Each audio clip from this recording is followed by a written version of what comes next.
Good morning mga bossing, another vlog, another mini vlog na naman tayo today. Kung saan man kayo lupalot, good afternoon, good evening. Yon, mga bossing today, syempre papasok na tayo mga alas 6 na dyan, nakaligo na ako. Syempre magre-rexo na tayo dyan mga bossing ko para hindi tayo amoy anglet.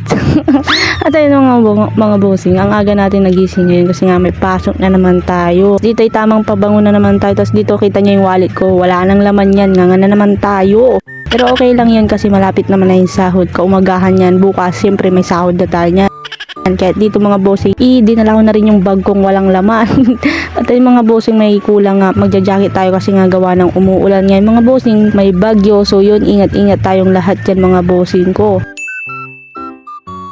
Ingatan mo na lang yung self mo, wag na lang yung taong nagmamahal sa'yo. Hindi naman totoo. Charis, hindi ganun. Napahugot na naman tayo dito eh. What? At ayun mga bossing, no, lumabas na rin tayo ng kwarto ko. Tapos ayun, kinuha ko na din yung susi ko. Tapos dito ay magsusuklay tayo kasi ay buhaghag ang aking buhok dyan mga bossing. Kapag umaalis ako dyan mga bossing, hindi talaga ako kontento sa mukha ko o hindi kasi sa buhok ko kapag hindi maayos yan mga bossing. Kasi feeling ko, hindi na ako mukhang masarap. Charis, hindi ganon. At ayun na nga mga bossing, lalabas na rin tayo at freshing na tayo ulit. Tapos dito lumabas ako ay, akala ko hindi na umuulan pero kita ko nyo naman. Umaambon dyan na malakas. Paano na naman to mga bossing ko? Kaya dito in-start ko na rin yung aking motor. Papainitin ko siya. Di bali nang ito nang painitin ko. Wag lang siya. Charis, hindi gano'n. Iba yung nasa isip niya. At ayun na nga mga bossing, aalis na tayo. Nag-hook na rin ako dyan para naman hindi tayo maambunan ng ulan. Mahirap na magkasakit mga bossing ko.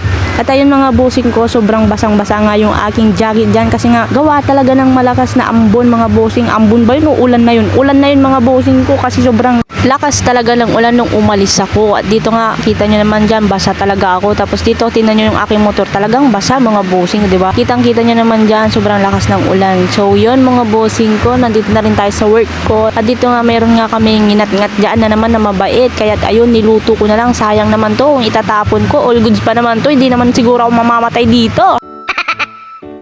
At dahil sa kagustuhan namin mag-almusal ng mga kasama ko dito sa work ko mga bossing, gumawa ko ng paraan. Sabi ko tara magpansit canton tayo tapos dito natin iluto sa plastic. Ganun mga bossing. Nagpakulo lang ako ng tubig sa heater namin tapos dyan ko nilagay sa plastic yung aming pansit canton. Diba? The best. Mautak talaga ang Pilipino. At ayun na nga mga bossing ko. Nilagay ko na lang yung tubig na mainit dyan para naman maluto siya ng hakok. Hakok lang kasi pagluto ko dun mga bossing ko. Ayoko ng masyadong lantay. Kasi ayun mga bossing ko. Ayan yung seasoning yung dalawang pansit canton yung ating kinain ngayon. Today. At ayun mga bossing. Siyempre may itlog din dyan nakasama. Yung itlog na maliit na wala kong itlog.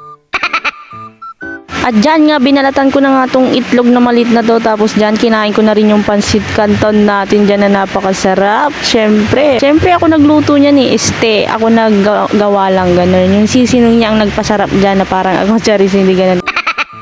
Kain tayo mga bossing.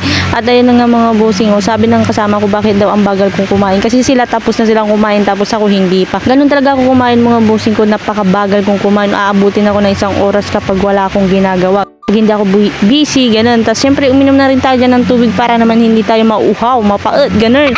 Sabi ko nga dyan, success, the best. Ayun nga mga bossing. Gabihan naman mga bossing, syempre uwian time na mga bossing. Kung hindi na ako nakapag-video kasi nga gawa ng busy ako kanina. At dito mga bossing, umuulan pa rin nung umuwi ako. Kaya siguro hanggang dito ko na rin muna tatapusin tong mini vlog natin. Don't forget to follow Jim Reyes. Bye-bye sa ulitin na video.